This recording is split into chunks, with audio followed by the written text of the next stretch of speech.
Thor, turned them over to King Jabin of Canaan, who ruled in Hazor. The general of his army was Sisera, who lived in Harosheth Hagoyim.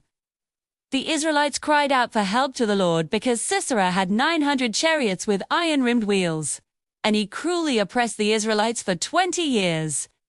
Now Deborah, a prophetess, wife of Lapidoth, was leading Israel at that time. She would sit under the date palm tree of Deborah, between Ramah and Bethel in the Ephraimite hill country.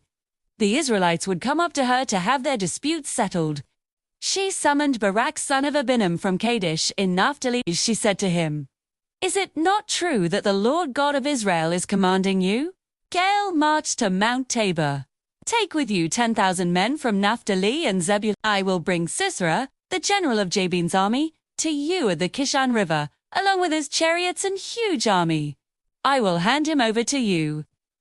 Barak said to her, "If you go with me, I will go. But if you do not go with me, I will not go." She said, "I will indeed go with you. But you will not gain fame on the expedition you are undertaking, for the Lord will turn Sisera over to a woman." Deborah got up and went with Barak to Kadesh. Barak summoned men from Zebulun and Naphtali to Kadesh, and 10,000 men followed him. Deborah went up with him as well. Now Heber the Kenite had moved away from the Kenites, the descendants of Hobab, Moses' father-in-law. He lived near the great tree in Zonanim near Kadesh. When Sisera heard that Barak son of Abinoam had gone up to Mount Tabor, he ordered all his chariotry, 900 chariots with iron-rimmed wheels and all the troops he had with him, to go from Harosheth Hagoyim to the Kishon River. Deborah said to Barak, "Spring into action, for this is the day the Lord is handing Sisera over to you. Has the Lord not taken the lead?" So Barak went down from Mount Tabor, with 10,000 men following him.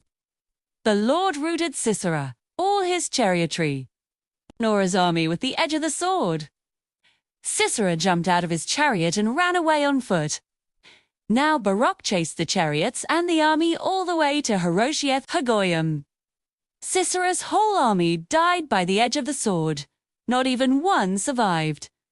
Now Sisera ran away on foot to the tent of Jael, wife of Heber the Kenite.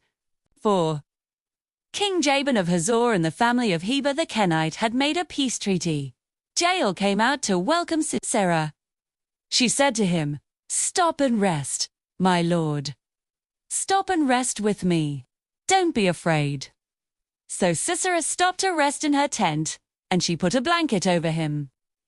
He said to her, "Give me a little water to drink because I'm thirsty." She opened a goatskin container of milk and gave him some milk to drink. Then she covered him up again. He said to her, "Stand watch at the entrance to the tent. If anyone comes along and asks you, 'Is there a man here?' say no." Then Jael, wife of Heber, took a tent peg in one hand and a hammer in the other. She crept up on him, drove the tent peg through his temple into the ground while he was asleep from exhaustion, and he died. Now Barak was chasing Sisera. Jael went out to welcome him. She said to him, "Come here and I will show you the man you are searching for." He went with her into the tent, and there he saw Sisera sprawled out dead with the tent peg through his temple. 2. That day God humiliated King Jabin of Canaan before the Israelites. Israel's power continued to overwhelm King Jabin of Canaan until they did away with him. The moral of this story is that with faith and courage, even the unlikely can achieve great things. It also shows that God can use anyone, man or woman, to fulfill his plans.